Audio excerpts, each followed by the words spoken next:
యూపీలోని సంభల్లో 46 ఏళ్ల తర్వాత బయటపడ్డ శివాలయంలో పూజలు కొనసాగుతున్నాయి. 1978 నుంచి ఆలయాన్ని తెరవకుండా అడ్డుకున్న శక్తులపై ఉక్కుపాదం మోపుతామని ప్రకటించారు సీఎం యోగి. అయితే అవినీతి, పేపర్ లీక్ల నుంచి దృష్టి మరల్చేందుకే సంభల్ వ్యవహారాన్ని తెరపైకి తెచ్చారని సమాజ్వాదీ పార్టీ కౌంటర్ ఇచ్చింది.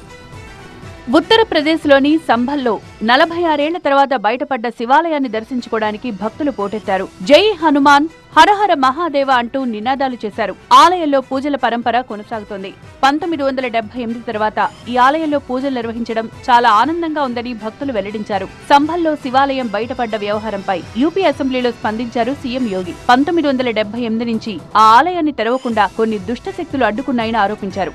ఆలయంతో పాటు అక్కడున్న 22 బావులను కూడా బంద్ చేయించారన్నారు. రాళ్ల దాడితో సంభల్లో హింసను రెచ్చగొడుతున్న ఒక్కరిని కూడా తమ ప్రభుత్వం విడిచిపెట్టే ప్రసక్తే లేదన్నారు. 1978 से जो मंदिर आज निकल रहा है, 1978 से इन लोगों ने कभी खोलने नहीं दिया उस मंदिर को, जो आज बजरंगबली का मंदिर निकल रहा है, जो वहां पर आज 22 कुएं किसने बंद किए थे, इन 22 कुओं को भी वहां पे बंद किया गया।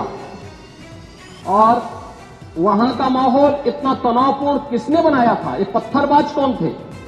एक भी गिरफ्तारी बिना साक्ष्य के नहीं हो रही है। और याद रखना, जिसने पत्थरबाजी की होगी, जिसने माहौल खराब किया होगा, उसमें एक भी बचने वाला भी नहीं है।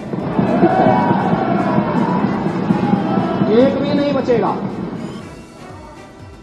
हम माननीय उच्चतम न्यायालय के आदेश का पालन करते हैं, सम्मान भी करते हैं।